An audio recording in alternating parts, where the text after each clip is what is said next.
Some of you have been homeless. Some of you have risked the rejection of your families to pursue your education. Many of you have lain awake at night wondering how on earth you were going to support your parents and your kids. And many of you know what it's like to live not just month to month or day to day, but meal to meal. You'll experience illnesses and losses, crises and setbacks that will come out of nowhere and knock you off your feet. But unlike so many other young people, you have already developed the resilience and the maturity that you need to pick yourself up and dust yourself off and keep moving through the pain. Keep moving forward. You have all made it here today through the same combination of unyielding determination, sacrifice, and a whole lot of hard work.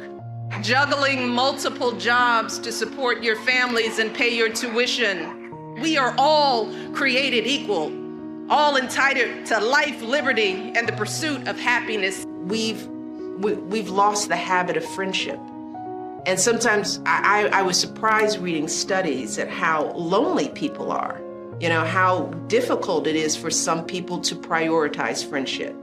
Friendship for me is a tool. And I think it's an important tool for all of us because we are not meant to do this life alone. It is too hard. We know that our greatness comes when we appreciate each other's strengths, when we learn from each other, when we lean on each other, because it's never been each person for themselves. No, we're all in this together. We always have been. We don't let our differences tear us apart because we know that our greatness comes when we appreciate each other's strengths. We question our value, our worth. We question how we look, how we talk, where we're from. There are people with power who want us to stay small. They want us to stay doubtful. And so our cultures reinforce that. Those feelings are real. They are not crazy. They are indoctrinated in us all. And we carry them around with us our entire lives. And I don't care how far you go, whether you go to the White House, you are constantly batting away those negative messages of being not enough. And yes, I deal with that too. In order to break these cycles of negativity, you got to get up every day and do the work right before you. That means getting your education when the opportunity presents itself, and then focusing on that, doing the work, doing your homework, getting to the next stage in life. Because if you take those small steps over time, you build up a lifetime of another story for yourself. No one can do that for you. If we're taught to be loved, if we are greeted with gladness in our own homes, that kind of stuff is what fills a kid up. And it's an important reminder to us as parents, particularly as we're grappling with what do we need to give our kids. Sometimes we give them stuff they don't even need. We focus on stuff. We're guilty about not having, the best, putting them in the best schools and having the best resources. We worry that we don't have what it takes to make our kids succeed because maybe we didn't get an education or we never had a chance to see what college was like. You don't dwell on what you don't have. We use laughter. We move through things. You don't talk about your problems. You just keep going. Fear is a monster. I realize so much of it is motivated by our inability to understand where our fears are really coming from. Because fear is an important emotion. It can keep us safe. It is very necessary. So fear is an important emotion. It can save us, but it can also keep us stuck if we're not careful. Even if you don't start out with much, if you work hard and do what you're supposed to do, you should be able to build a decent life for yourself and an even better life for your kids and grandkids. That's how they raised us. If they could raise beams of steel to the sky, send a man to the moon, connect the world with the touch of a button, then surely we can keep on sacrificing and building for our own kids and grandkids. And even after my father was diagnosed with multiple sclerosis and he struggled to walk, relying on crutches just to get himself out of bed each morning, my father hardly ever missed a day of work.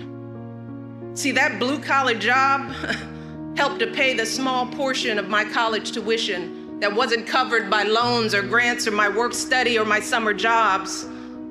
And my dad was so proud to pay that tuition bill on time each month, even taking out loans when he fell short. See, he never wanted me to miss a registration deadline because his check was late. That's my story. You all have faced challenges far greater than anything I or my family have ever experienced.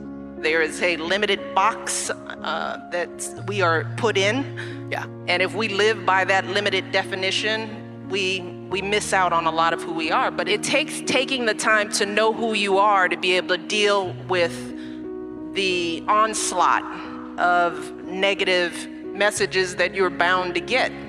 So for me, I came into this with a pretty clear sense of myself.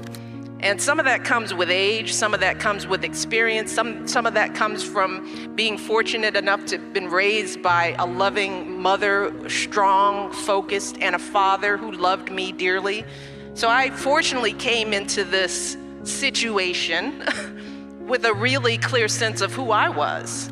So when you hear the smack talking from outside the world, it's easy to sort of brush that off because I know who I am. I used to tell some of the young people I worked with way back in Chicago days that I used to hate the question, what do you want to be when you grow up? Because it assumes that at some point you stop becoming and you just are something.